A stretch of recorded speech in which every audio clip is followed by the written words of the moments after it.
Shalom, Bapak Ibu Saudara yang dikasihi oleh Tuhan Yesus Kristus. Berjumpa kembali dengan kami di dalam acara Mimbar Agama Kristen Babel Kemenak TV. Dan pada saat ini, dalam perjumpaan kita, pada saat ini kita akan merenungkan firman Tuhan yang terambil dari 1 Korintus pasal yang ketiga, ayat yang ke-10 sampai ayat yang ke-23. Tema yang akan kita renungkan adalah kerjakan yang terbaik untuk Tuhan. Mari Bapak Ibu Saudara kita membaca firman Tuhan dari 1 Korintus pasal yang ketiga ayat 10 sampai ayat yang ke-23. Saya akan membaca untuk Bapak Ibu Saudara. Demikian firman Tuhan. Dasar dan bangunan. Sesuai dengan kasih karunia Allah yang dianugerahkan kepadaku, aku sebagai seorang ahli bangunan yang cakap telah meletakkan dasar, dan orang lain membangun terus di atasnya. Tetapi tiap-tiap orang harus memperhatikan bagaimana ia harus membangun di atasnya. Karena tidak ada seorang pun yang dapat meletakkan dasar lain daripada dasar yang diletakkan, yaitu Yesus Kristus. Entahlah orang membangun di atas dasar ini dengan emas, perak, batu permata, kayu, rumput kering, atau jerami. Sekali kelak pekerjaan masing-masing orang akan nampak. Karena hari Tuhan akan menyatakannya. Sebab ia akan nampak dengan api, dan bagaimana pekerjaan masing-masing orang akan diuji oleh api itu. Jika pekerjaan yang dibangun seorang tahan uji, ia akan mendapat upah. Jika pekerjaannya terbakar, ia akan menderita kerugian, tetapi ia sendiri akan diselamatkan, tetapi seperti dari dalam api.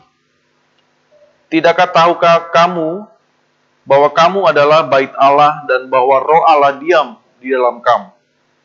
Jika ada orang yang membinasakan bait Allah, maka Allah akan membinasakan dia. Sebab bait Allah adalah kudus, dan bait Allah itu ialah kamu. Janganlah ada orang yang menipu dirinya sendiri. Jika ada di antara kamu yang menyangka dirinya berhikmat menurut dunia ini, biarlah ia menjadi bodoh, supaya ia berhikmat. Karena hikmat dunia ini adalah kebodohan bagi Allah. Sebab ada tertulis, ia yang menangkap orang berhikmat dalam kecerdikannya.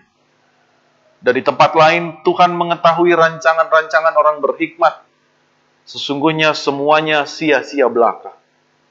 Karena itu janganlah ada orang yang memegahkan dirinya atas manusia. Sebab segala sesuatu adalah milikmu. Baik Paulus, Apolos maupun Kefas. Baik dunia, hidup maupun mati. Baik waktu sekarang maupun waktu yang akan datang. Semuanya kamu punya. Tapi kamu adalah milik Kristus, dan Kristus adalah milik Allah.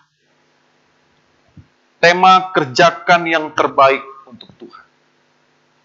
Dari tema ini Bapak Ibu Saudara kita bisa memahami bahwa apapun yang kita lakukan pada saat ini, aktivitas apapun, baik di rumah, baik juga di kantor, baik juga di tempat kita usaha, ataupun di dalam kita menempuh pendidikan, dan juga aktivitas-aktivitas lain. Kita diminta untuk melakukan yang terbaik, terkhusus untuk persembahan kita kepada Tuhan. Tidak bisa kita melakukan segala sesuatu itu dengan setengah hati. Tetapi harus kita melakukannya dengan kesungguhan. Nah, Bapak-Ibu Saudara, kalau kita menjadikan seseorang itu sebagai idola, pasti apapun yang dilakukan oleh orang itu, kita akan menurutinya. Kita akan mencontohnya. Kita akan meneladaninya. Nah, yang menjadi persoalan adalah pada saat kita mengidolakan orang itu, tetapi orang itu ternyata melakukan hal-hal yang tidak baik, apakah kita juga mau melakukan yang dia lakukan? Padahal kita tahu, yang dia lakukan adalah tindakan atau tingkah laku yang tidak berkenan. Melanggar aturan, melakukan dosa, dan sebagainya. Pastilah kita tidak akan meneladani hal-hal seperti itu. Terlebih yang kita idolakan ini ternyata bisa melakukan tindakan-tindakan yang memecah belah, menimbulkan keributan, perpecahan. Kita tidak mau itu terjadi.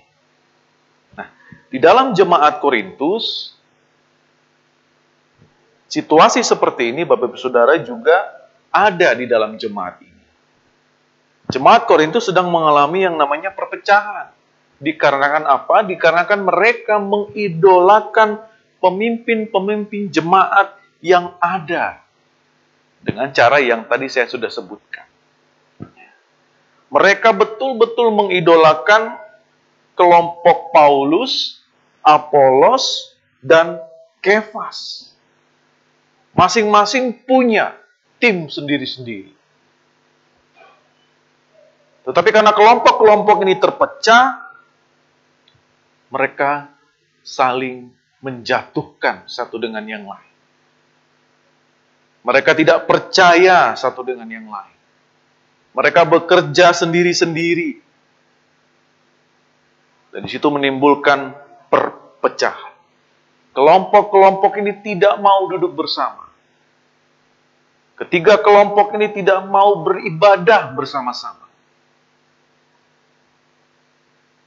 Dan ini betul-betul membuat Paulus harus cepat menyelesaikan kondisi-kondisi yang memprihatinkan seperti ini. Bagi Paulus, bukan soal siapa atau berbicara kelompok yang mana.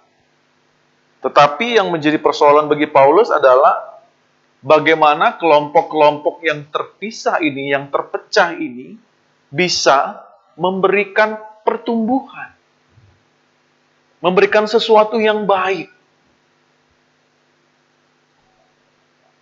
Itu yang menjadi penting bagi Paulus. Makanya Paulus menolak kelompok-kelompok tertentu yang betul-betul mau memecah belah tubuh Kristus atau jemaat Korintus ini. Menurut mereka, mereka yang paling benar, lalu mereka melihat juga kelompok yang lain yang salah, dan itu tidak bisa ditentukan oleh mereka sendiri. Tetapi yang menentukan mana yang benar dan mana tidak benar adalah Allah sendiri. Kalau kita baca di ayat 10-13, di situ dikatakan dengan jelas. Paulus mau berkata dengan tegas, bagi kelompok-kelompok yang dengan sengaja memprovokasi perpecahan di dalam jemaat dengan isu-isu tokoh-tokoh tertentu, ditegaskan, mereka akan dihukum oleh Tuhan. Ayat 16, ayat 17 katakan, karena jemaat itu adalah bait Roh Kudus, tempat Roh Allah bersemayam. Bisa dibayangkan, kalau isinya semuanya orang berantem, bertengkar, bertikai, mementingkan dirinya sendiri, pasti akan dihukum oleh Allah. Nah, Bapak Ibu Saudara yang dikasihi oleh Tuhan Yesus Kristus, Paulus dengan segala kerendahan hati yang dia punya mau mengajarkan kepada para pembaca dan juga kepada kita untuk supaya setiap orang yang percaya kepada Kristus itu tidak mencari pujian, lalu tidak menganggap dirinya yang paling penting, yang paling hebat, lebih baik daripada orang lain, lebih menonjol daripada orang lain. Tetapi yang terpenting adalah bagaimana setiap orang betul-betul mau merendahkan dirinya di hadapan Tuhan. Lalu dia melakukan segala aktivitas itu dan dia bekerja memberikan yang terbaik kepada Tuhan. Tidak perlu memegahkan diri sendiri. Tidak perlu menyombongkan. Tetapi bagaimana setiap orang bisa memberikan pertumbuhan. Bisa memberikan kebaikan. Bisa menghadirkan damai sejahtera Tuhan. Dimanapun dia berada, dimanapun dia beraktivitas, dimanapun dia hidup, dimanapun dia melayani, dia memberikan yang terbaik. Dan kebaikan itu nyata, hadir di setiap orang.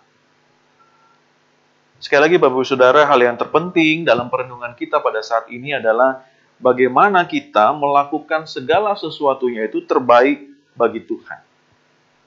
Dan kita yakin dan percaya selanjutnya adalah biarlah Tuhan yang menguji hasil kerja kita ini, berkenan atau tidak.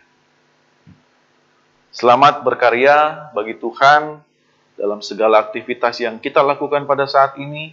Lakukanlah dengan segala kerendahan hati yang Bapak Ibu Saudara bisa lakukan dan berikan kepada Tuhan. Kerjakanlah yang terbaik. Dan berikanlah semua itu untuk kemuliaan nama Tuhan. Tuhan Yesus memberkati kita semua. Shalom.